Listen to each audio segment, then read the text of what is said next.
Hello students, welcome to my YouTube channel ahead with science. आज हम discuss करने वाले हैं सेल के बारे में कुछ और इम्पोर्टेंट बातें। पहली चीज़ तो हमने लास्ट वीडियो में देखा था डेफिनेशन ऑफ सेल। उसमें हमने क्या स्टडी किया था? Cell is a fundamental structural and functional unit of all living beings.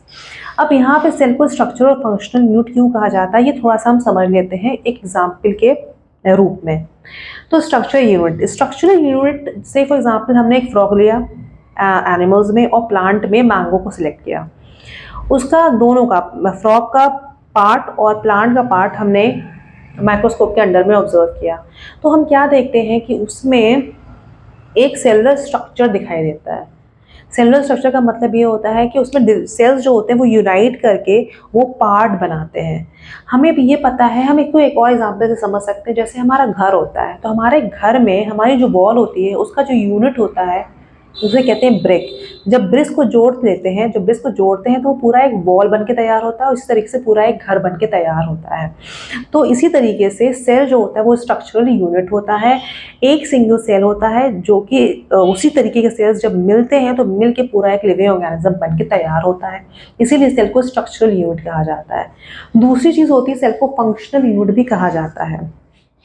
अब जैसे फ्रॉग का एग्जाम्पल लिया हमने, मैंगो का एग्जाम्पल लिया, तो फ्रॉग के एग्जाम्पल में हम क्या देखते हैं कि फ्रॉग का जो मूवमेंट होता है, फ्रॉग की जो भी मूवमेंट होता है वो उसके सेल्स की एक्टिविटी की वजह से होता है। सिमिलरली ह्यूमस का एग्जाम्पल अगर हम लें तो ह्यूमस का जैसे ये हैंड है, ये हैंड को जब हम स्ट्रेच करते हैं या फिर इस हैंड को जब हम फोल्ड करते हैं तो हमारे बॉडी में जो मसल्स प्रेजेंट हैं उन मसल्स की वजह से, उस मसल्स की वजह से, और मसल्स में जो सेल्स होती हैं तो मसल सेल्स की वजह से उसका कॉन्ट्रैक्शन या फिर एक्सपेंशन होता है। इसी तरीके से फ्रॉग की ही बात कर रहे थे हम, तो उसमें जो गट होता है या फिर जो स्टमक होता है उसका, उसके जो सेल्स होते हैं वो कुछ एंजाइम सीक्रेट करते हैं जिसकी वजह से डाइजेशन ऑफ द फूड होता है। इस तरीके से फ्रॉग की बॉडी में जो डिफरेंट बॉडी पार्ट्स होते हैं उसमें जो सेल्स होते हैं उन सेल्स की एक्टिविटी की वजह से वो फंक्शन कर पाते हैं। सिमिलरली मैंगो जैसे प्लांट हो गया, मैंगो का अगर हम पत्ता लेते हैं या लीफ लेते हैं तो उसका जो सेल्स होता है उसमें फोटोसिंथेटिक एक्टिविटी होती है। सिमिलरली जो रूट्स होते हैं, रूट के सेल्स होते हैं वो वाटर को सोया से एब्जॉर्ब करने में हेल्प करते हैं।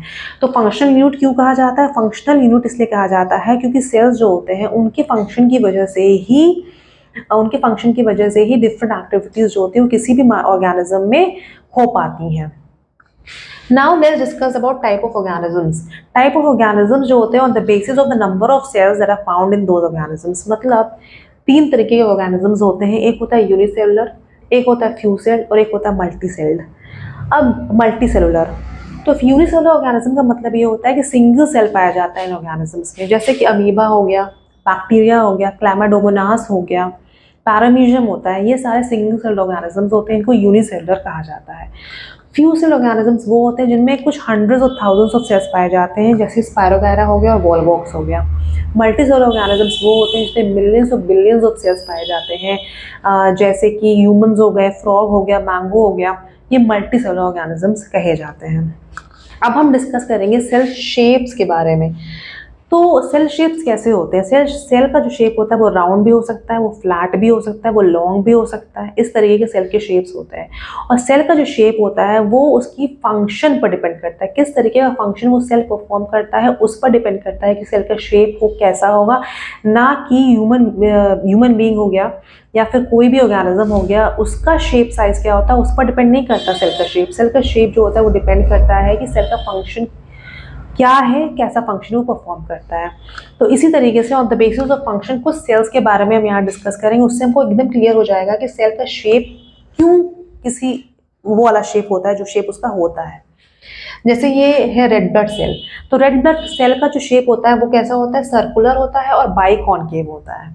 सर्कुलर शेप होता है और बाइकॉनकेव शेप होता है इसका। ये जो रेड ब्लड सेल्स होते हैं इनको जो कैपिलरीज होती हैं, कैपिलरीज बहुत ही नैरो होती हैं, उनके थ्रू इनको पास करना होता है और ऑक्सीजन को ट्रांसपोर्ट करना होता है। इसीलिए जो रेड ब्लड सेल्स होते हैं उनका जो शेप होता है वो बाइकॉनकेव होता है और सर्कुलर होता है। अब दूसरे टाइप का सेल है व्हाइट ब्लड सेल। इसका जो शेप होता है अमीबॉयड। अमीबॉयड क्यों कहते हैं? क्योंकि अमीबा लाइक स्ट्रक्चर होता है इसका विद सूडोपोडिया। इनका शेप इसलिए ऐसा होता है क्योंकि इनको जो कैपिलरी की वॉल्स होती हैं उनके इधर उधर जाना होता है। They have to pass through the capillary walls. Capillary walls के थ्रू पास करना होता है, इसलिए इनका शेप जो होता है अमीबॉइड होता है। उसके बाद होते हैं नर्व सेल्स। नर्व सेल्स का शेप अगर हम यहाँ देखेंगे तो ये कैसा होता है, लॉन्ग होता है। नर्व सेल जो होता है शेप उसका लॉन्ग होता है। अब नर्व सेल्स का काम क्या होता है, नर्व सेल्स का काम ये होता है कि वो जो डिस्टेंट बॉडी पार्ट्स होते हैं या फिर कहीं से किसी बॉडी पार्ट से कुछ इम्पल्स हो होती है ब्रेन तक जानी होती है, या फिर ब्रेन से कुछ इम्पल्स किसी पर्टिकुलर बॉडी पार्ट में जानी होती है, उस वो काम होता है नर्व सेल्स का, ट्रांसफर करना impulse from any body part two the brain and vice versa. इसीलिए ये सेल्स जो होती हैं लॉन्ग होती हैं। उसके बाद होती है मसल सेल्स। मसल सेल्स जो होती है वो लॉन्ग एंड कॉन्ट्रेक्टाइल होती हैं। अब जैसे हमारा बॉडी पार्ट है, इसमें मसल सेल्स हैं। अब muscle cells long and contractile क्यों होती हैं, क्योंकि कॉन्ट्रेक्टाइल मतलब क्या, कॉन्ट्रैक्ट कर सकती हैं मसल सेल्स, राइट। तो उनको पुल कर सकते हो आप, उसको स्क्वीज कर सकते हो आप, इस तरीके से बॉडी को मूव करा सकते हो। जब तक मसल सेल्स में कॉन्ट्रैक्टाइल वाली चीज़ नहीं होगी, मतलब वो कॉन्ट्रैक्ट और स्पैंड नहीं कर पाएंगे, तब तक वो बॉडी, डिफरेंट बॉडी जो होती है वो पुल नहीं हो पाएगी, स्क्वीज नहीं हो पाएगी, बेंड नहीं हो पाएगी, ओपन नहीं हो पाएगी, क्लोज नहीं हो पाएगी। तो इसके लिए मसल जो सेल्स होती हैं वो लॉन्ग एंड कॉन्ट्रैक्टाइल होती हैं। उसके बाद होते हैं गार्ड सेल्स। गार्ड सेल्स जो होते हैं वो लीव्स में पाए जाते हैं। स्टोमेटा जो होता है उसमें गार्ड सेल्स होते हैं। एक्चुअली ये स्टोमेटा का स्ट्रक्चर ही एक तरीके से है, स्टोमेटा के स्ट्रक्चर में ये गार्ड सेल्स दिए हुए हैं। अब ये जो होता है ओपनिंग होती है गार्ड सेल्स, जिसको वो कवर करते हैं गार्ड सेल्स, उसमें ओपनिंग होती है। तो जब ये इंटरनल वॉल जब फ्लैट हो जाती है तो ये गार्ड सेल्स जो होते हैं, ये जो ओपनिंग होती है क्लोज हो जाती है, और जब ये कॉन्ट्रैक्ट करके कॉनकेव शेप में आ जाते हैं तब ये पोर ओपन हो जाती है। तो इसीलिए ये बी शेप्ड होते हैं, जिससे कि जब कॉन्ट्रैक्ट करें या फिर एक्सपैंड करें तो उससे क्या हो कि जो स्टोमेटल पोर है, this is stomatal pore, this pore is stomatal pore.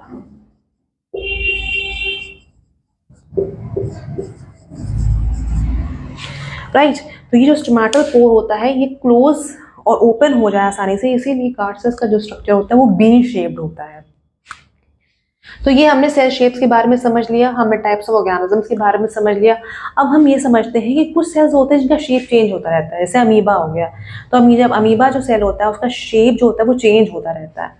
और कुछ सेल्स ऐसे होते हैं जिनका शेप चेंज नहीं होता है, फिक्स होता है, बहुत ही पिक्यूलर सा शेप होता है। टिपिकल सेल जैसे नर्व सेल होती है, तो नर्व सेल का जो शेप होता है वो एकदम फिक्स होता है, वो चेंज नहीं होता। लेकिन अमीबा का जो शेप होता है वो चेंज होता रहता है, उसमें सूडोपोडिया बन जाते हैं, मूवमेंट होता है उसकी हेल्प से, बिकॉज अमीबा को मूव करना होता है अपने सेल शेप जब चेंज होता है तो उसी वजह से वो मूव कर पाता है, और कुछ और फंक्शंस होते हैं जो कि उसके सेल में परफॉर्म होते हैं, इसकी वजह से शेप को चेंज होना ज़रूरी होता है। लेकिन नर्व सेल में ऐसा कुछ नहीं होता, नर्व सेल में सिर्फ इम्पल्स को ट्रांसफर करना होता है, तो नर्व सेल्स जो होते हैं वो एकदम फिक्स शेप के पाए जाते हैं। इसके बाद हमें समझना है division of labour in cells. अब जैसे हम फॉर एग्जाम्पल, पहले हम एग्जाम्पल लेते से समझते हैं। जैसे हमारी ह्यूमन बॉडी है, ह्यूमन बॉडी में क्या है, सेल्स हैं। सेल्स जो एक साथ आते हैं और डिफरेंट बॉडी पार्ट्स को बनाते हैं, डिफरेंट बॉडी ऑर्गन्स को बनाते हैं। से फॉर एग्जांपल हमारा हार्ट एक बॉडी ऑर्गन है, ये क्या करता है, ब्लड को पंप करता है। किडनी एक बॉडी ऑर्गन है जो एक्सक्रीशन में हेल्प करता है। डाइजेस्टिव सिस्टम में हमारा स्टमक है, इंटेस्टीन है, गॉल ब्लैडर है, लिवर है, ये सारे ऑर्गन्स जो होते हैं ये डाइजेशन में हेल्प करते हैं। लंग्स जो होता है वो रेस्पिरेशन में हेल्प करता है।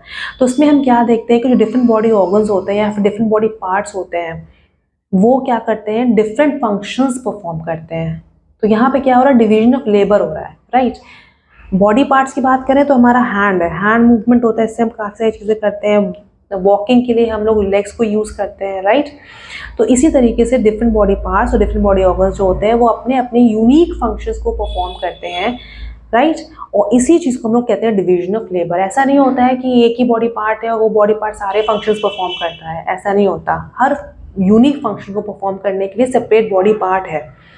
इसी तरीके से सेल्स में भी सेल ऑर्गन्स पाए जाते हैं और इन सेल ऑर्गन्स के अपने यूनिक फंक्शंस होते हैं, राइट। तो इसीलिए कहते हैं कि सेल के अंदर, एक सिंगल इंडिविजुअल सेल के अंदर भी डिवीजन ऑफ लेबर पाया जाता है, मतलब डिवीजन ऑफ लेबर होता है। अब एक चीज़ और समझ लेते हैं हम, सेल चाहे हम प्लांट का लें चाहे हम एनिमल का लें और डिफरेंट ऑर्गेनिज्म का सेल लें, उसमें जो सेल ऑर्गन्स होते हैं वो सारे सेम होते हैं। वो सारे सेल ऑर्गन्स जो होते हैं वो सेम होते हैं, इररिस्पेक्टिव कि कौन से ऑर्गेनिज्म से उस सेल को देखा जा रहा है, राइट।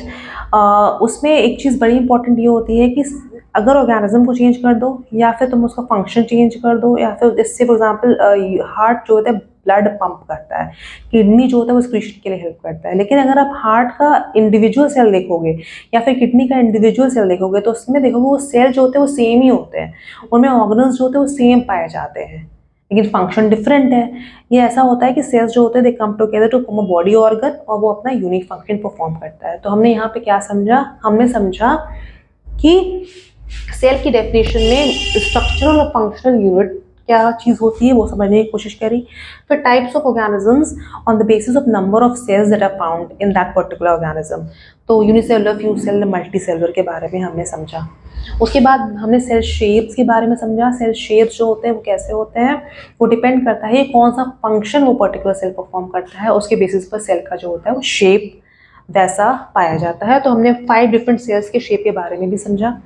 उसके बाद हमने ये समझा कि कुछ ऐसे सेल ऑर्गेनिजम्स होते हैं, कुछ ऐसे सेल्स होते हैं जिनका शेप जो होता है वो चेंज होता रहता है, और कुछ ऐसे होते हैं जो कि फिक्स्ड होते हैं, जैसे कि अमीबा हो गया। और नर्व सेल की बात करें तो उसमें फिक्स्ड शेप पाया जाता है। उसके बाद हमने समझा कि सेल का डिवीजन ऑफ लेबर किस तरीके से होता है। डिवीजन ऑफ लेबर मतलब ये होता है कि सेल के अंदर जो डिफरेंट ऑर्गेनल्स होते हैं उनके अपने यूनिक फंक्शंस होते हैं, और वो सेल बॉडी के किसी भी पार्ट में पाया जाएगा, वो सेल्स जो होते हैं वो सिमिलर होते हैं, उनके ऑर्गेनल्स जो होते हैं उनमें कोई चेंज नहीं होता है।